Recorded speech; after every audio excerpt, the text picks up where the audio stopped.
So what are the 5 cars we could buy now that will be collectibles? Give me a, off the top of your like head. Of modern day list. cars? Correct, yeah, modern day cars. Oh man, that's tough.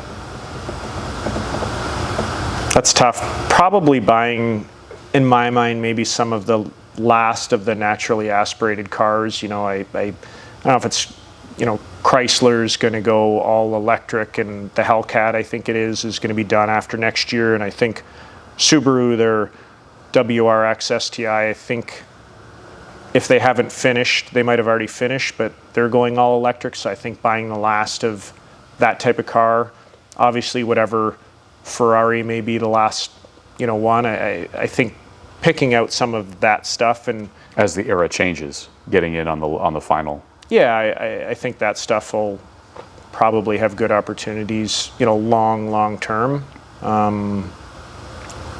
The first Model S.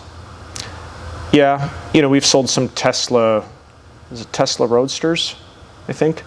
You know, they seem to be bringing a lot of, you know, money. So, and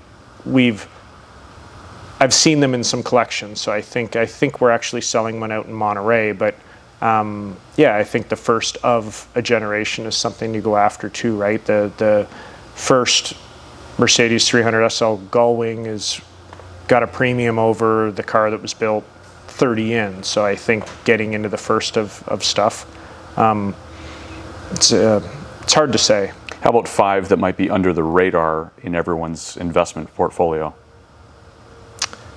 New or old? Either Just or. Collectible? Sure.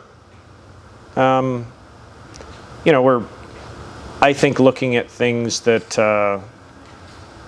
you know, of my generation, I guess, is what 40-year-olds would have had on their walls as kids. I think you're already seeing it with Countach's. Countach, I was just going to say the same. And, you know, Countach's went up and they came back down, and now they're really taking off again. And I believe that's because the 40 to 50-year-olds that kind of have money is like, that's a car I can remember seeing all the time, right? That, yeah, if you know, you start getting into collecting, and I think that's a car, you know, when I started with the company 20 years ago, a 300 SL Roadster was like 150 grand, 200 grand, you know, max. And today they're $1 million minimum, right? And they're never going to go back down. And I do see a Countach, you know, being $1 million car, and I don't ever see it going back to being worth 300 or 400 grand. I think they'll just kind of keep marching up. Now it's acceptable to have one, you know, restored, those kind of things.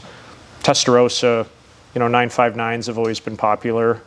You know, I guess it's those specialty cars of the 80s and early, you know, 90s, and you know, mileage and maybe special color. Those are things that are gonna, you know, definitely stand out. You know, we just sold this white Enzo. It brought a significant premium over a red car, right? It was one of one, correct? Only one. Right. So, and people are understanding that, you know, a car from the 50s that's a one-off color, whatever it may be, is bringing a premium. So if you're looking into the future, that's definitely a car that, you know, is worth chasing down and owning, and you know, mileage didn't matter on a car like that. And I think we'll start seeing that, where it doesn't matter that you have a 200-mile F40. I mean, it'll still command value, but I think that'll change over time. You know, a Daytona Coupe with 10,000 miles on it isn't that much more of a premium than one that's been fully restored that you don't even know how many miles are on it, whether it's 60, 160, you know, it's about condition. So I think that'll become less relevant, you know, going on if people want to get into, you know, using and driving these things.